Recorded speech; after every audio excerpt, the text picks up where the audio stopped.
민서야, 괜찮아? 할머니가 있어. 하지만 민서는 의식을 잃고 쓰러졌습니다. 수지는 얼굴이 새하얗게 변해서 아이를 흔들었어요. 민서야, 민서야. 준호는 급하게 병원에 전화를 걸었습니다. 상황이 완전히 걷잡을 수 없이 흘러가고 있었어요. 구급차가 도착할 때까지 명자는 민서를 안고 있었습니다. 아이의 작은 몸이 떨리고 있었거든요. 이 아이가 뭘 잘못했다고. 명자는 중얼거렸습니다. 어른들의 거짓말과 비밀 때문에 7살짜리 아이가 이렇게 고통받고 있다는 게 너무 안타까웠어요. 오늘 사연 시작하기 전에 구독과 좋아요는 무료니까 한 번씩 눌러주세요. 아침 7시 경기도 분당의 한 아파트에서 강명자는 평소와 다름없이 하루를 시작했습니다. 전직 초등학교 교감이었던 명자는 이제 68배 나이로 손녀를 돌보는 일이 가장 큰 일장이 되었죠. 남편을 잃고 난 후 아들 김준호, 며느리 정수진, 그리고 7살 손녀 민서와 함께 사는 이 집에서 명자는 여전히 집안의 중심축 역할을 하고 있었습니다. 민서야, 일어나야지. 학교 가야 한다. 명자는 손녀의 방문을 살짝 열어보며 다정하게 말했습니다. 민서는 이불 속에서 작은 고개를 내밀며 눈을 비볐어요. 예전 같으면 할머니 하며 달려와 안겼을 텐데 요즘 들어 민서는 점점 말이 없어지고 있었습니다. 마치 무언가에 눌려 있는 것처럼 보였거든요. 부엌에서 도시락을 준비하던 명자는 민서가 식탁에 앉아 있는 모습을 보며 마음 한편이 무거워졌습니다. 아이는 밥을 먹으면서도 자꾸만 허공을 바라보며 혼잣말을 중얼거렸거든요. 엄마가 강아지랑 멀리 가면. 작은 목소리로 중얼거리는 민서의 모습이 명자에게는 이상하기만 했습니다. 뭐라고 하는 거야, 민서야? 명자가 물어보자 민서는 깜짝 놀란 듯 고개를 저었습니다. 아무것도 아니에요, 할머니. 정수진은 화장을 하느라 바빠서 민서에게 별다른 관심을 보이지 않았습니다. 직장 다니느라 항상 시간에 쫓기는 수진의 모습을 보면서 명자는 이해하려고 노력했지만 때로는 며느리가 민서에게 너무 무관심한 것 같아 속상했어요. 특히 요즘처럼 아이가 이상한 모습을 보일 때는 더욱 그랬습니다. 수진아, 민서가 요즘 좀 이상해. 말도 별로 안 하고 자꾸 혼잣말하고. 아, 그냥 아이들이 다 그렇죠.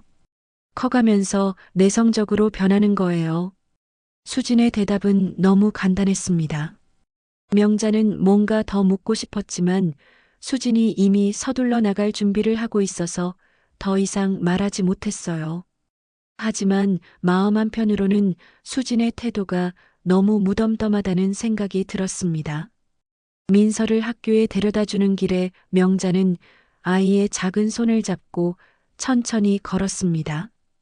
민서는 평소보다 더 조용했고 가끔 뒤를 돌아보며 불안한 눈빛을 보였어요. 마치 누군가를 기다리거나 경계하는 것 같았습니다. 할머니, 저 혼자 가도 돼요. 왜? 할머니랑 같이 가는 게 싫어? 아니요. 그런데 큰엄마가 보면 민서는 말을 다 하지 못하고 입을 다물었습니다. 명자는 큰엄마라는 말이 신경 쓰였지만 아이를 재촉하지 않았어요. 하지만 분명히 뭔가 있다는 직감이 들었습니다. 학교 앞에서 민서를 보내고 집으로 돌아온 명자는 아이 방을 정리하다가 책상 위에 있는 그림을 발견했습니다. 민서가 그린 가족 그림이었는데 뭔가 이상했어요.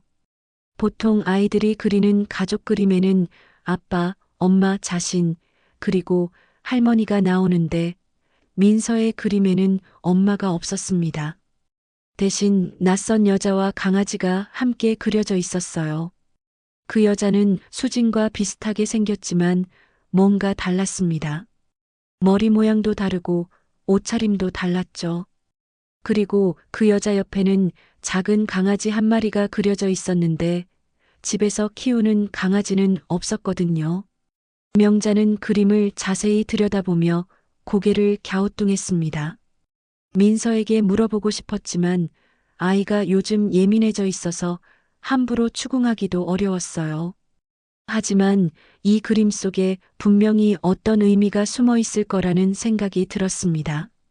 점심을 준비하면서도 명자의 마음은 계속 무거웠습니다. 뭔가 놓치고 있는 게 있는 것 같았어요. 아이의 말없는 모습, 이상한 그림, 그리고 가끔 중얼거리는 큰엄마라는 말까지 모든 것이 퍼즐 조각처럼 흩어져 있었지만 아직 맞춰지지 않았습니다. 오후에 민서가 학교에서 돌아왔을 때 명자는 아이의 표정을 유심히 살펴봤습니다. 민서는 여전히 조용했고 방에 들어가서도 벽을 보며 뭔가 중얼거리고 있었어요. 큰엄마한테 말하면 안 돼. 할머니 모르게. 명자는 문틈으로 들리는 민서의 혼잣말에 가슴이 철렁했습니다. 분명히 뭔가 있었어요. 하지만 아직은 그것이 무엇인지 알 수 없었습니다. 저녁 무렵 준호가 퇴근해서 돌아왔을 때 명자는 아들에게 민서 이야기를 했습니다. 준호야, 민서가 요즘 좀 이상해. 말도 별로 안 하고 자꾸 큰엄마 얘기를 하더라. 준호는 잠깐 표정이 굳어지는 것 같았지만 곧 평상시 모습으로 돌아왔습니다. 아, 그냥 아이 상상이겠죠. 별거 아닐 거예요. 하지만 명자는 아들의 대답이 수진과 똑같다는 게 이상했습니다. 마치 미리 짜고 한 대답처럼 느껴졌거든요. 그리고 준호의 눈빛에서 뭔가 숨기고 있다는 느낌을 받았습니다. 그날 밤 명자는 잠이 오지 않아 민서 방을 살짝 들여다봤습니다. 아이는 잠든 것 같았지만 가끔 뒤척이며 뭔가 중얼거리고 있었어요. 큰엄마, 할머니한테 말하면 안 돼. 명자는 가슴이 철렁했습니다. 분명히 뭔가 있었어요. 하지만 아직은 그것이 무엇인지, 그리고 왜 모든 사람이 이 일에 대해 입을 다물고 있는지 알 수 없었습니다. 다만 한 가지 확실한 건 이 평온해 보이는 일상 속에 뭔가 감춰진 비밀이 있다는 것이었습니다. 며칠이 지났지만 명자의 불안감은 더욱 커져만 갔습니다. 민서는 여전히 말이 없었고 가끔씩 벽을 보며 혼잣말을 하는 횟수도 늘어났거든요. 특히 아침에 학교 갈 준비를 할 때면 아이는 유독 불안해하며 자꾸만 뒤를 돌아보곤 했습니다.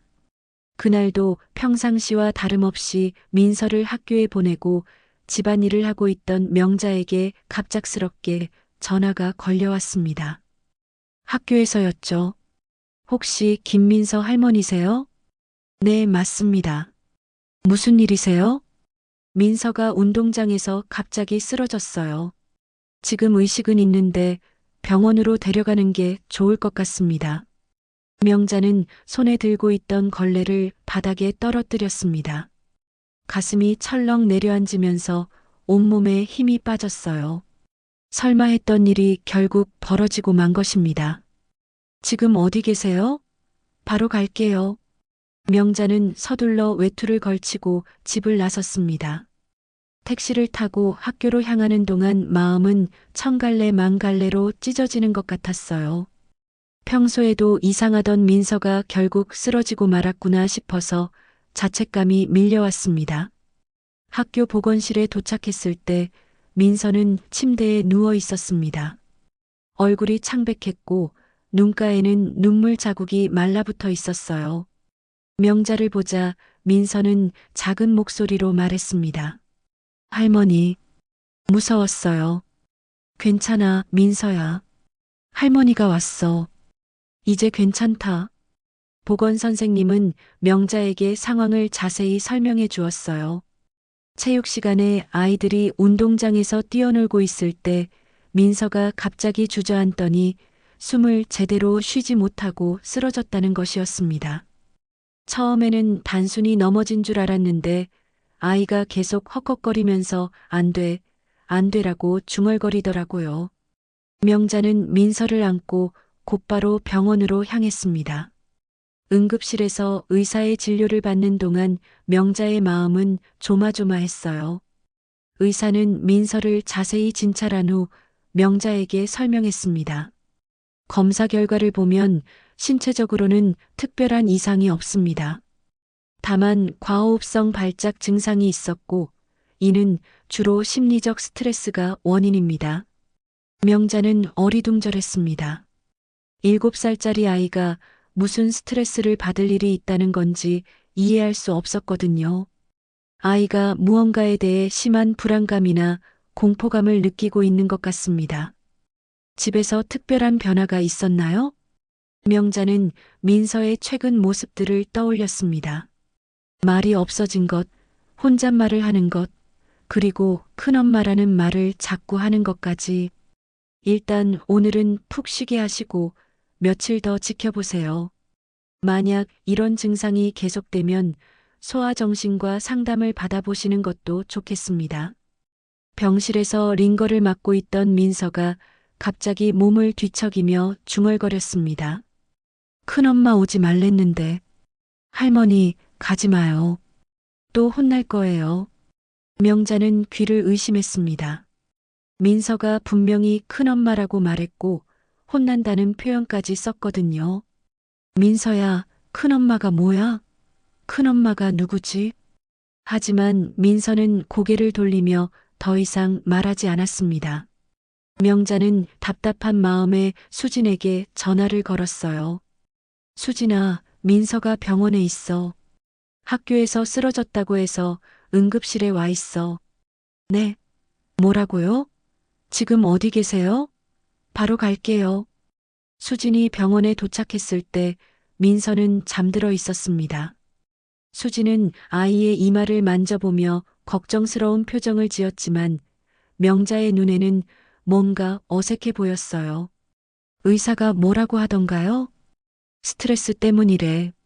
그런데 수진아, 민서가 자꾸 큰엄마 얘기를 하는데 큰엄마가 누구야?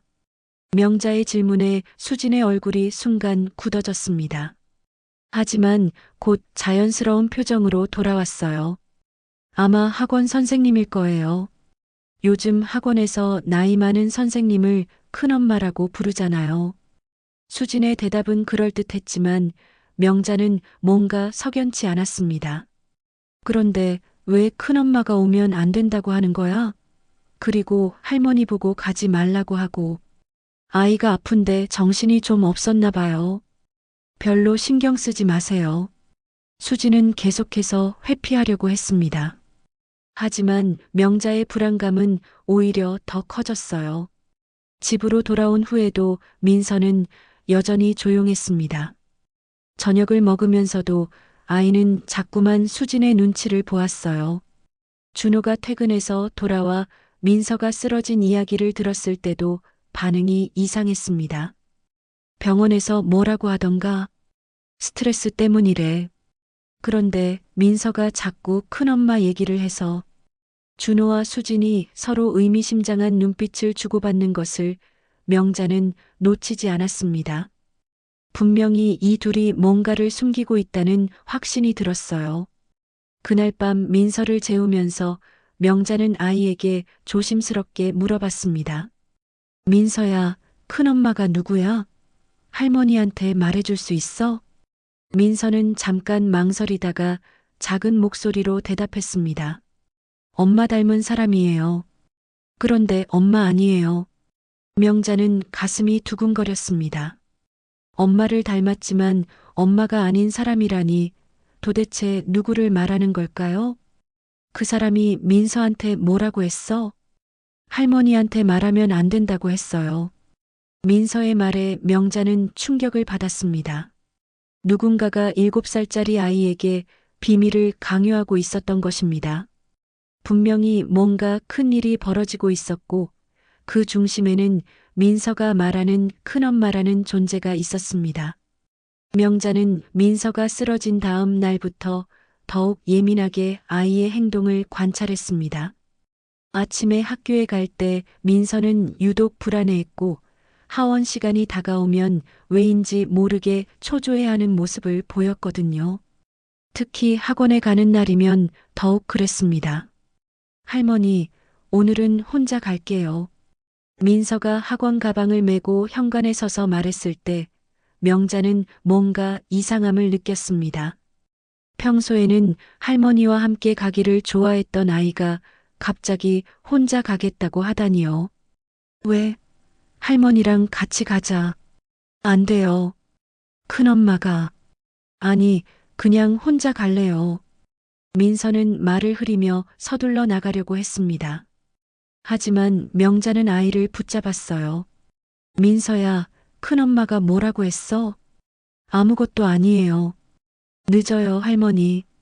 민서는 명자의 손을 뿌리치고 급하게 현관문을 나섰습니다. 명자는 뒤따라 나가려다가 문득 다른 생각이 들었어요. 아이를 몰래 따라가 보는 것이었습니다. 며칠 전부터 계속 신경 쓰였던 큰엄마의 정체를 확인하고 싶었거든요. 명자는 조금 뒤에 집을 나서서 민서가 간 방향으로 천천히 걸었습니다. 학원까지는 아파트에서 걸어서 10분 정도 거리였습니다. 명자는 멀찍이 떨어져서 민서를 따라갔어요. 아이는 평소보다 빠른 걸음으로 학원 쪽으로 향했습니다. 그런데 학원 입구 앞에서 민서는 갑자기 멈춰 섰습니다. 그리고 주위를 둘러보더니 학원과는 반대 방향인 작은 골목으로 들어갔어요.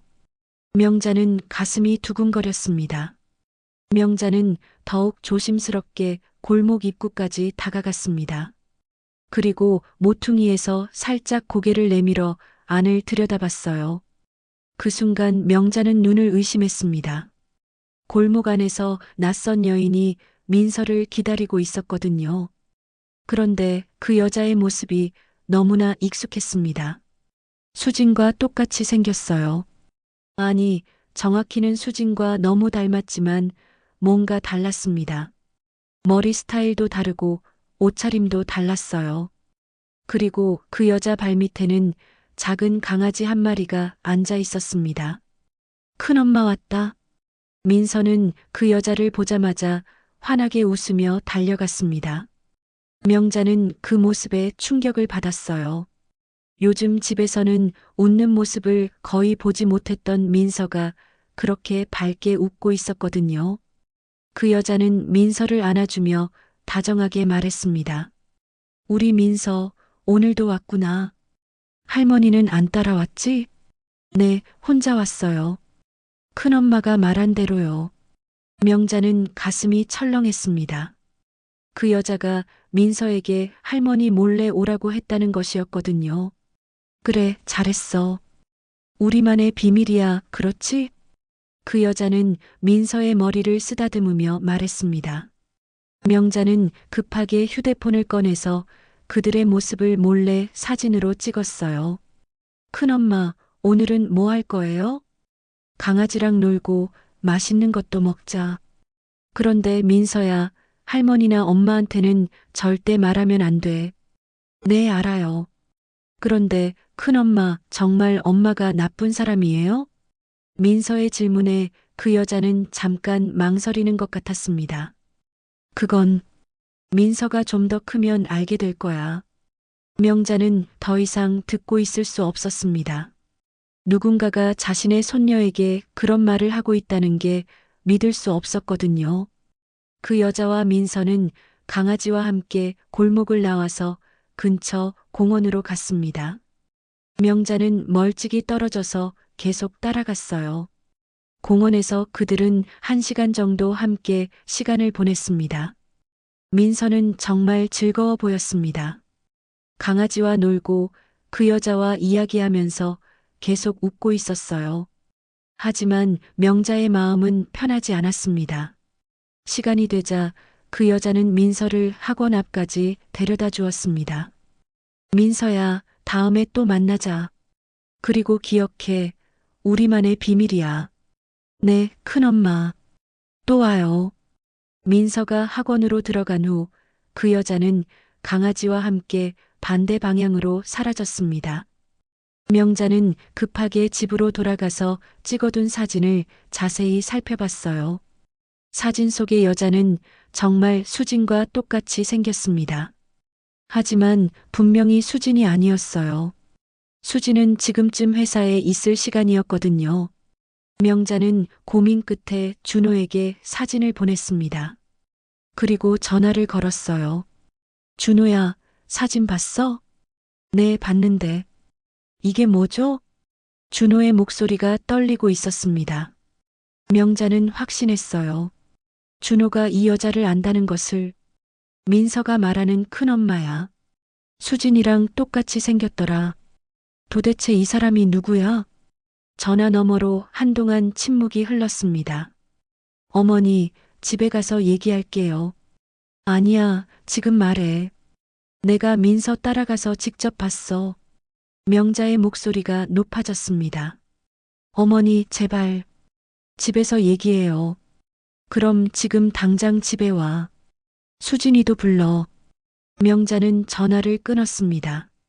가슴이 두근거리고 손이 떨렸어요. 오후에 준호와 수진이 함께 집에 왔습니다. 둘 다 표정이 어두웠어요. 명자는 그들을 거실에 앉히고 사진을 보여주었습니다. 이 여자가 누구야? 준호는 사진을 보고도 아무 말 없이 고개만 숙였습니다. 수진도 마찬가지였어요. 왜 아무도 대답을 안 해? 내 손녀가 이 여자 때문에 스트레스를 받아서 쓰러졌는데. 명자의 목소리에 분노가 섞여 있었습니다. 그제서야 준호가 입을 열었어요. 어머니, 이건 복잡한 문제예요. 뭐가 복잡해? 이 여자가 누구인지만 말해. 하지만 준호와 수진은 계속해서 말을 회피했습니다. 분명히 큰 비밀이 숨겨져 있었고 오늘 밤 이 문제를 해결해야겠다고 명자는 다짐했습니다. 그날 밤 명자는 잠을 이루지 못했습니다. 준호와 수진이 끝까지 입을 다물고 돌아간 후에도 머릿속에서는 온갖 생각이 맴돌았거든요. 수진과 똑같이 생긴 그 여자는 도대체 누구일까요? 다음 날 아침 민서를 학교에 보낸 후 명자는 집안 정리를 시작했습니다. 마음이 답답할 때면 항상 그랬어요.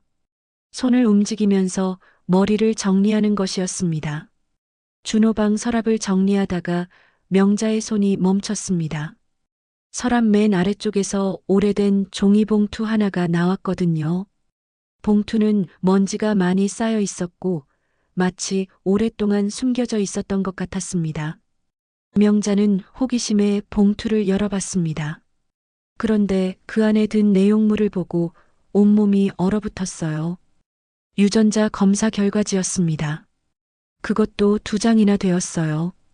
하나는 김준호 마이너스 김민서 친자 확인 검사라고 적혀 있었고 다른 하나는 정수진 마이너스 김민서 친자 확인 검사라고 되어 있었습니다. 명자는 떨리는 손으로 검사 결과를 확인했습니다. 준호와 민서의 검사 결과에는 친자 확률 0%라고 명확히 적혀 있었어요. 수진과 민서의 검사 결과도 마찬가지였습니다. 이게 무슨 소리야? 명자는 주저앉을 뻔했습니다. 민서가 준호의 친딸이 아니라는 것도 충격이었지만 수진의 친딸도 아니라는 건 더욱 이해할 수 없었거든요. 명자는 서둘러 준호에게 전화를 걸었습니다. 준호야, 지금 당장 집에 와. 어머니, 무슨 일이세요? 지금 회의 중인데. 회의는 나중에 해. 당장 와. 1시간 후 준호가 집에 도착했을 때 명자는 거실 테이블 위에 유전자 검사 결과지를 펼쳐놓고 기다리고 있었습니다. 이게 뭐야? 명자가 검사지를 들고 준호를 바라봤을 때 준호의 얼굴은 새하얗게 변했습니다. 어머니, 그건 이 아이 준호 딸 맞아? 수진 딸도 아니고. 명자의 질문에 준호는 고개를 숙인 채 한동안 말을 하지 못했습니다. 그리고 마침내 작은 목소리로 대답했어요. 결혼하고 나서야 알았어요.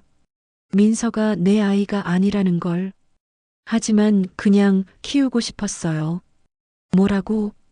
이미 정이 들었고 민서도 너무 예쁘고 명자는 가슴이 답답해서 숨을 제대로 쉴 수 없었어요. 그럼 수진이가 결혼 전에 나를 속인 거야? 다른 남자아이를 임신해서? 그건 아니에요. 준호의 대답이 이상했습니다. 명자는 더욱 혼란스러워졌어요. 그럼 뭔데? 민서가 수진 딸도 아니라면서? 어머니, 민서는 수진의 쌍둥이 언니 아이예요. 뭐라고? 쌍둥이 언니? 명자는 귀를 의심했습니다. 수진에게 쌍둥이 언니가 있다는 얘기는 처음 듣는 것이었거든요. 수진은 왜 그런 얘기를 한 번도 안 했어? 언니랑 사이가 안 좋아서 연락도 끊고 지냈어요.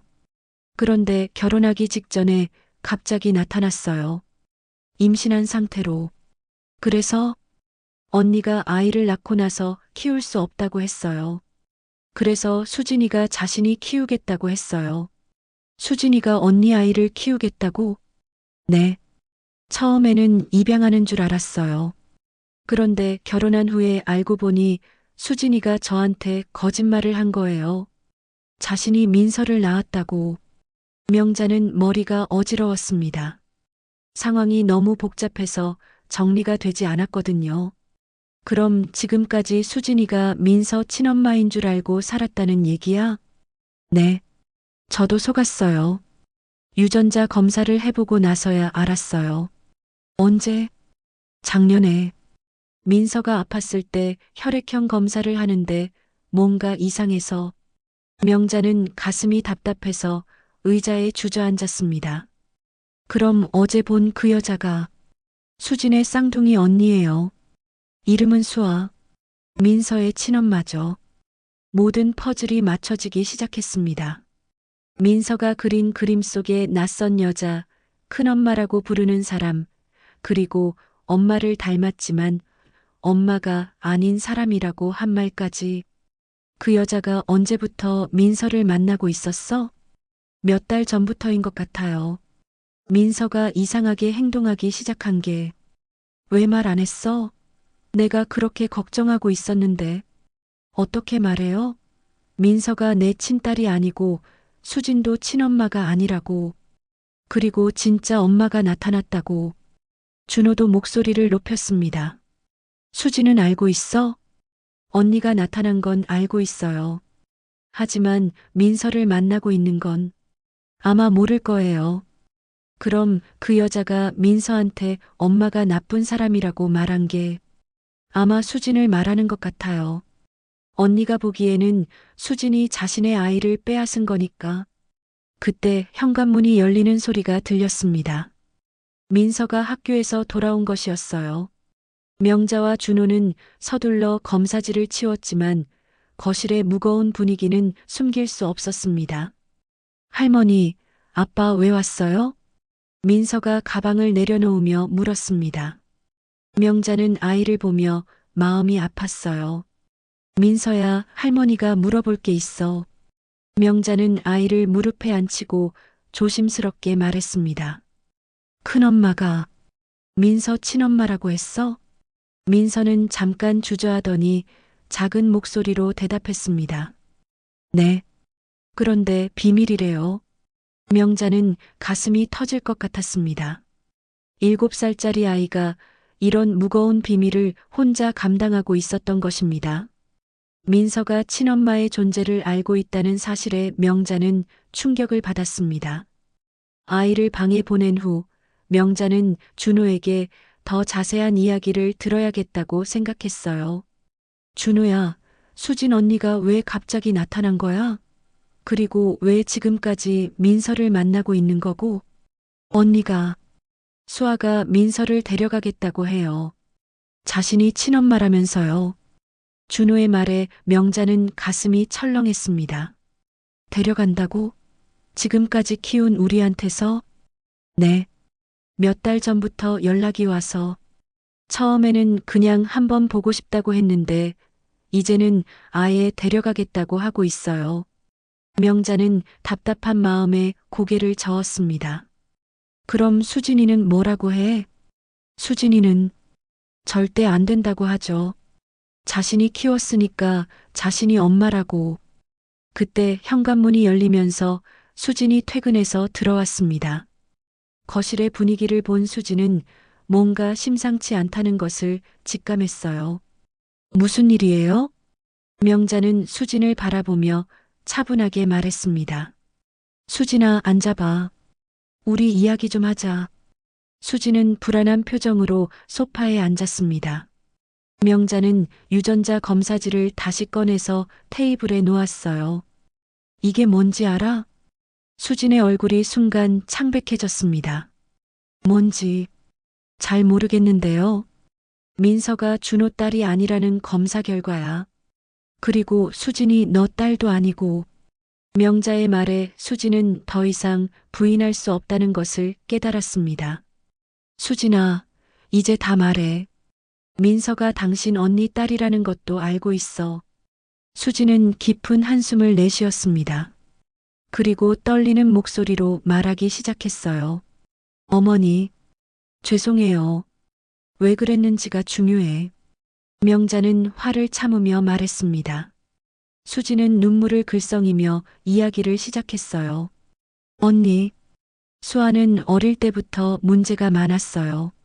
집을 나가서 연락도 안 하고 남자들과 사귀면서 사고만 치고. 수진의 목소리가 점점 작아졌습니다. 그러다가 결혼 준비할 때 갑자기 나타났어요. 임신했다면서. 그런데 아이 아버지가 누군지도 모른다고 하더라고요. 명자는 숨을 깊게 들이쉬었습니다. 그래서 처음에는 그냥 도와달라고 했어요.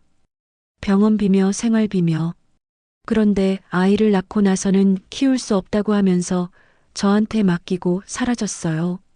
수지는 눈물을 닦으며 계속 말했습니다.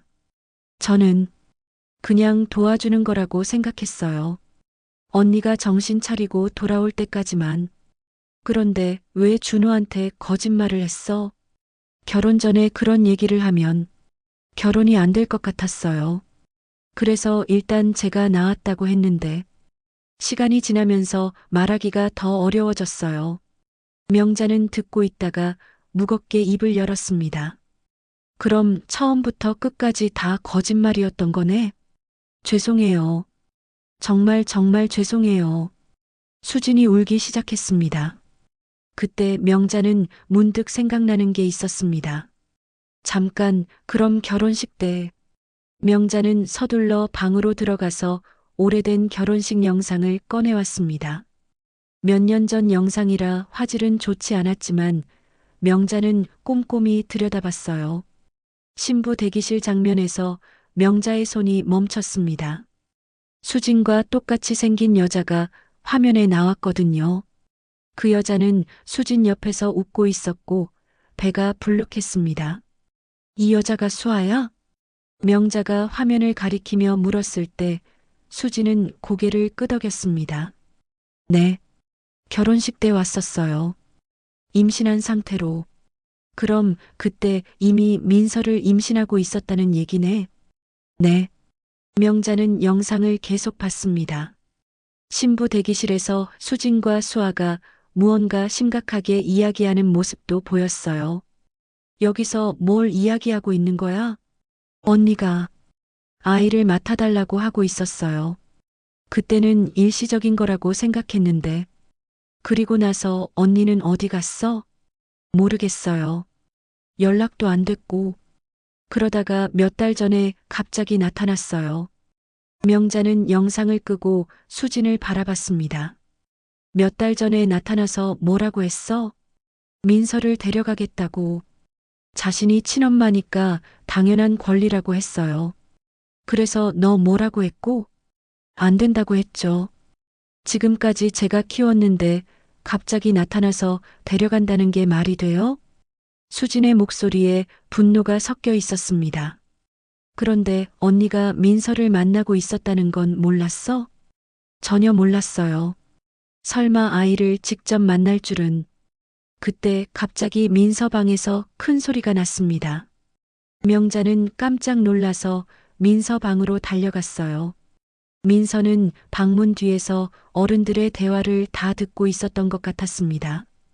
아이는 바닥에 주저앉아서 울고 있었어요. 민서야. 명자가 아이를 안으려고 했지만 민서는 갑자기 비명을 지르며 쓰러졌습니다. 엄마가 아니었어요? 큰엄마가 진짜 엄마예요?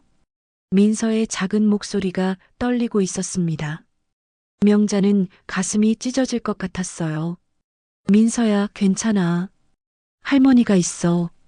하지만 민서는 의식을 잃고 쓰러졌습니다. 수지는 얼굴이 새하얗게 변해서 아이를 흔들었어요. 민서야, 민서야. 준호는 급하게 병원에 전화를 걸었습니다. 상황이 완전히 걷잡을 수 없이 흘러가고 있었어요. 구급차가 도착할 때까지 명자는 민서를 안고 있었습니다. 아이의 작은 몸이 떨리고 있었거든요.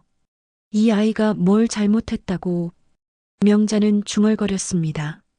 어른들의 거짓말과 비밀 때문에 7살짜리 아이가 이렇게 고통받고 있다는 게 너무 안타까웠어요. 병원으로 가는 구급차 안에서 명자는 다짐했습니다. 이제는 모든 걸 정리해야겠다고 생각했어요. 병원 응급실에서 민서는 링거를 맞으며 잠들어 있었습니다. 의사는 극심한 스트레스로 인한 의식 잃음이라고 했지만 명자의 마음은 편하지 않았어요. 아이가 받은 충격이 얼마나 클지 생각하니 가슴이 아팠습니다. 할머니. 민서가 작은 목소리로 명자를 불렀습니다. 명자는 급하게 아이의 손을 잡았어요. 응, 민서야. 할머니 여기 있어. 엄마가 2명이에요? 민서의 물음에 명자는 말문이 막혔습니다. 어떻게 설명해야 할지 모르겠더라고요. 민서야, 엄마는 1명이야. 너를 사랑하는 사람이 엄마인 거야. 그럼 누가 진짜 엄마예요? 아이의 순수한 질문에 명자는 눈물이 날 뻔했습니다. 7살짜리가 이런 고민을 해야 한다는 게 너무 마음 아팠어요. 준호가 병실 문을 열고 들어왔습니다. 손에는 민서가 좋아하는 음료수를 들고 있었어요. 민서야, 아빠 왔다. 하지만 민서는 준호를 보고도 예전처럼 반갑게 웃지 않았습니다. 오히려 조금 움츠러드는 것 같았어요. 아빠, 저 진짜 아빠 딸 아니에요? 준호는 그 순간 무너지는 것 같았습니다. 병실 의자에 주저앉으며 민서의 손을 꼭 잡았어요. 민서야, 아빠가 말해줄게. 피가 섞이지 않았어도 너는 내 딸이야. 태어날 때부터 지금까지 아빠가 키웠으니까. 그런데 왜 숨겼어요?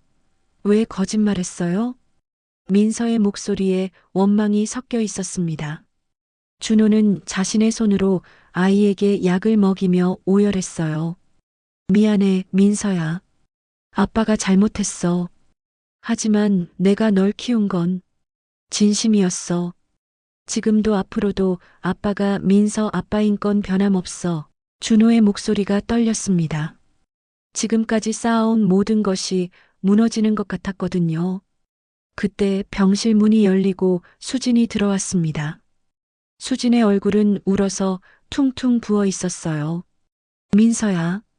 하지만 민서는 수진을 보자마자 고개를 돌렸습니다. 가요. 저는 엄마 얼굴 보기 싫어요. 민서야, 엄마는. 엄마 아니잖아요. 거짓말쟁이. 민서가 소리를 지르자 수진은 더 이상 다가가지 못했습니다. 명자는 수진을 밖으로 데리고 나갔어요. 수진아, 민서가 아직 충격을 받은 상태야. 시간이 필요해. 어머니, 저는 어떻게 해야 해요? 민서가 저를 미워해요. 수진이 복도에서 울기 시작했습니다. 명자도 마음이 아팠지만 지금은 민서가 우선이었어요. 일단 집에서 기다려. 민서 상태가 좋아지면 천천히 이야기하자. 수진은 망설이다가 고개를 끄덕이고 돌아갔습니다. 명자는 다시 병실로 들어가서 민서와 준호를 봤어요. 할머니, 저는 어떻게 되는 거예요? 민서가 불안한 목소리로 물었습니다. 뭐가 어떻게 된다는 거야? 큰엄마가, 진짜 엄마가 저를 데려간다고 했어요. 명자는 가슴이 철렁했습니다. 수아가 민서에게 그런 말을 했다는 것이었거든요. 민서야, 너는 어떻게 하고 싶어? 모르겠어요. 혼란스러워요. 아이의 솔직한 대답에 명자는 마음이 아팠습니다. 할머니가 있어, 민서야. 할머니는 어디 안 가? 그날 밤 집으로 돌아온 명자는 준호에게 중요한 이야기를 했습니다. 준호야, 우리 민서를 지키자. 어머니, 수아가 뭐라고 하든, 법적으로 뭐라고 하든, 민서는 우리가 키운 아이야. 더는 거짓 없이 키우자. 준호는 고개를 끄덕였습니다. 네, 어머니. 이제부터는 모든 걸 솔직하게 할게요. 그리고 민서를 잠시 시골로 데려갈 생각이야. 시골로요? 응. 우리 고향에 가서 민서가 다시 숨 쉴 수 있도록 해주고 싶어. 이 복잡한 상황에서 벗어나서 마음을 정리할 시간이 필요해. 명자의 제안에 준호도 동의했습니다. 민서에게는 평온한 시간이 필요했거든요. 며칠 후 민서가 퇴원했을 때 명자는 아이에게 시골 이야기를 했습니다. 민서야, 할머니랑 시골에 가볼까? 시골이요? 응. 할머니가 어릴 때 살던 곳이야. 공기도 좋고 넓은 들판도 있고 거기서 마음도 정리하고. 민서는 잠깐 생각하더니 고개를 끄덕였습니다. 네, 할머니. 가요. 수지는 민서가 시골에 간다는 이야기를 듣고 불안해했습니다. 어머니, 민서를 너무 멀리 데려가시는 건 아닌가요? 수진아, 지금 민서에게는 시간이 필요해. 모든 게 정리되면 다시 이야기하자. 그런데 만약 수아 언니가 법적으로 문제를 제기하면 수진의 걱정에 명자는 단호하게 말했습니다. 그때 가서 생각하자. 지금은 민서가 우선이야. 시골로 떠나는 날 준호는 민서를 꼭 안아주었습니다. 민서야, 아빠는 항상 여기 있을게. 할머니랑 좋은 시간 보내고 와. 아빠, 저 때문에 힘들죠?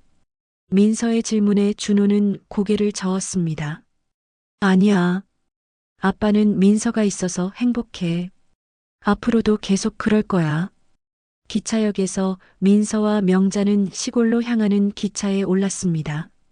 창밖으로 도시의 풍경이 사라지고 푸른 들판이 나타나기 시작했어요. 할머니, 정말 괜찮을까요? 뭐가? 우리 가족, 다시 예전처럼 될 수 있을까요? 명자는 민서의 손을 꼭 잡았습니다. 민서야, 가족이란 건 피가 섞여야만 가족이 아니야. 서로 사랑하고 아껴주고 함께 아파하는 사람들이 진짜 가족이야. 그럼 할머니, 아빠, 엄마, 우리는 여전히 가족이에요? 물론이지. 그리고 앞으로도 계속 그럴 거야. 기차가 시골역에 도착했을 때 명자는 새로운 다짐을 했습니다. 민서에게 진정한 가족의 의미를 알려주고 아이가 다시 웃을 수 있게 해주겠다고 말이에요. 하지만 그들이 시골에 있는 동안 도시에서는 또 다른 폭풍이 몰아치고 있었습니다. 수아가 본격적으로 민서의 친권을 주장하며 법적 절차를 시작한 것이었어요. 시골에서 한 달을 보낸 민서는 조금씩 밝아지고 있었습니다. 넓은 들판을 뛰어다니고 명자와 함께 텃밭에서 채소를 키우며 평온한 시간을 보냈거든요. 하지만 그 평화는 오래가지 못했습니다. 어느 날 준호에게서 급한 전화가 걸려왔어요. 어머니, 큰일 났어요. 수아가 친권 소송을 냈어요. 명자는 가슴이 철렁했습니다. 친권 소송이라고? 네. 자신이 민서의 친어머니라며 양육권을 달라고 법원에 신청했어요. 곧 재판이 시작될 예정이에요. 명자는 민서를 바라봤습니다. 아이는 마당에서 강아지와 놀고 있었어요. 이렇게 평온한 모습을 오랜만에 보는데 또다시 법정 다툼에 휘말려야 한다니 마음이 아팠습니다. 준호야, 우리도 변호사를 구해야겠구나. 네, 이미 알아보고 있어요. 어머니, 민서랑 서울로 올라오셔야 할 것 같아요. 명자는 한숨을 내쉬었습니다. 결국 피할 수 없는 싸움이 시작된 것이었어요.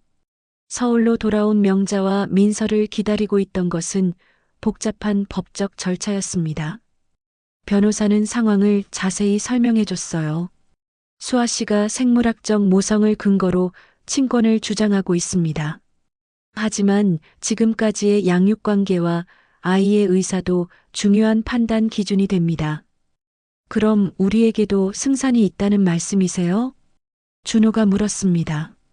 네, 충분히 있습니다. 특히 할머니께서 실질적으로 양육을 담당해 오셨다는 점이 유리할 것 같습니다.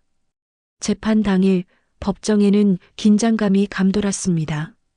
수아는 깔끔한 정장을 입고 나타났는데 정말 수진과 똑같이 생겼어요.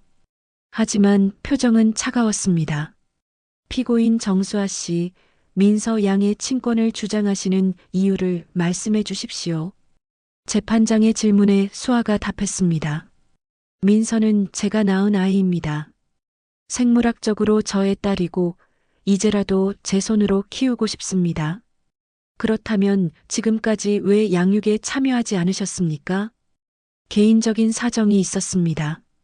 하지만 이제는 안정된 생활을 할 수 있게 되었고 제 딸을 데려와 키우고 싶습니다. 수아의 대답은 매끄러웠지만 명자는 뭔가 석연치 않았어요.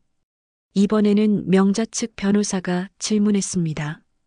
그동안 민서 양에게 양육비를 지급하신 적이 있습니까? 아니요.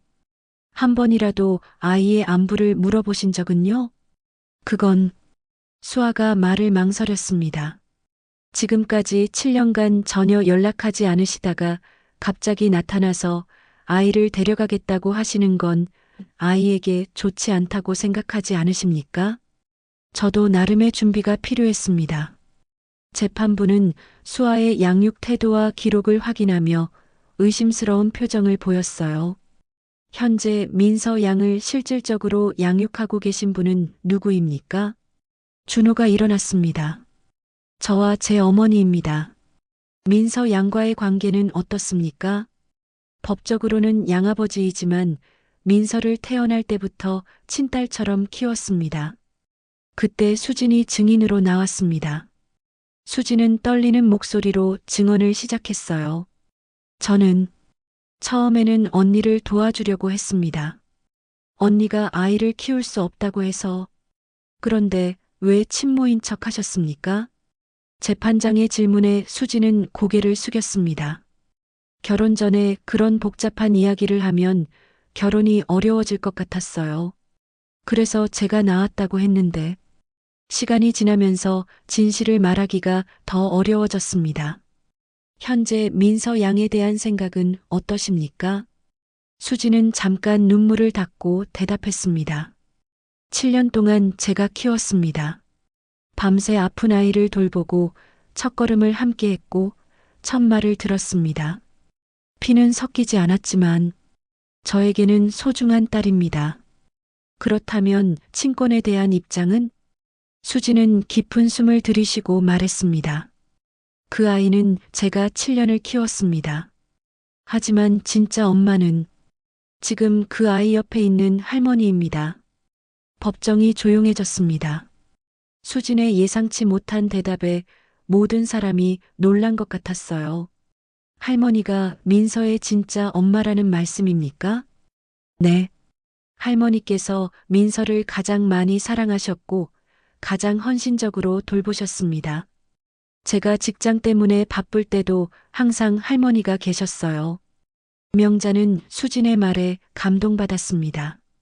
수진이 자신의 욕심을 내려놓고 민서를 위해 진실을 말하고 있었거든요. 재판부는 마지막으로 민서의 의견을 들어보기로 했습니다. 하지만 민서는 아직 어려서 직접 법정에 서는 대신 별도의 공간에서 전문가와 상담을 받았어요.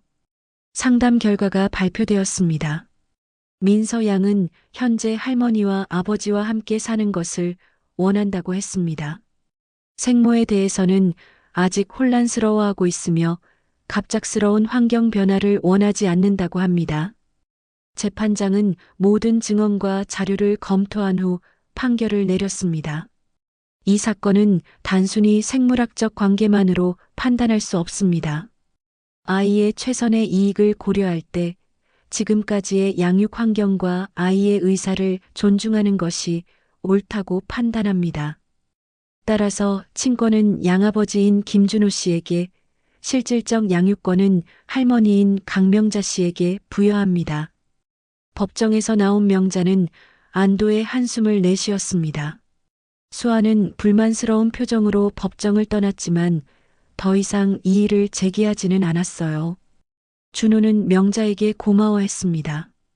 어머니, 정말 감사해요. 우리 민서를 지킨 거야. 이제 정말 새 출발이구나. 하지만 가장 중요한 건 민서의 마음이었습니다. 법적 다툼은 끝났지만 아이의 마음의 상처는 시간이 더 필요할 것 같았어요. 재판이 끝난 지 석 달이 지났습니다. 명자는 민서와 함께 새로운 일상을 만들어가고 있었어요. 법정에서의 승리보다 더 중요한 것은 민서의 마음이 다시 평온해지는 것이었거든요. 민서는 서서히 예전의 밝은 모습을 되찾아가고 있었습니다. 학교에서도 친구들과 잘 어울렸고 집에서도 웃음소리가 늘어났어요. 하지만 여전히 가끔 밤에 악몽을 꾸거나 불안해할 때가 있었습니다. 할머니, 큰엄마는 이제 안 올까요? 민서가 어느 날 저녁 조심스럽게 물었습니다. 안 와, 민서야. 이제 우리끼리 평온하게 살 거야. 정말이요? 정말이야. 할머니가 약속해. 명자는 민서를 꼭 안아주었습니다. 아이의 불안감이 완전히 사라지려면 더 많은 시간과 사랑이 필요했어요. 수지는 재판 이후 많이 달라졌습니다. 더 이상 억지로 엄마 역할을 하려고 하지 않았고 대신 자연스럽게 민서에게 다가가려고 노력했어요. 민서야, 엄마가 맛있는 거 사왔어. 고마워요, 엄마. 민서는 이제 수진을 자연스럽게 엄마라고 불렀습니다. 하지만 예전과는 다른 의미였어요. 억지로가 아니라 마음에서 우러나오는 호칭이었거든요. 수진의 눈에 눈물이 고였지만 억지로 미소를 지었어요. 명자는 수진의 변화된 모습에 감동했습니다. 준호도 달라졌습니다. 더 이상 비밀을 숨기지 않고 민서와 솔직하게 대화하려고 노력했어요. 민서야, 아빠가 물어볼 게 있어. 뭐예요, 아빠? 아빠가 친아빠가 아니어도 괜찮아? 민서는 준호를 바라보며 환하게 웃었습니다. 아빠는 아빠예요. 저를 사랑해주시는 아빠요.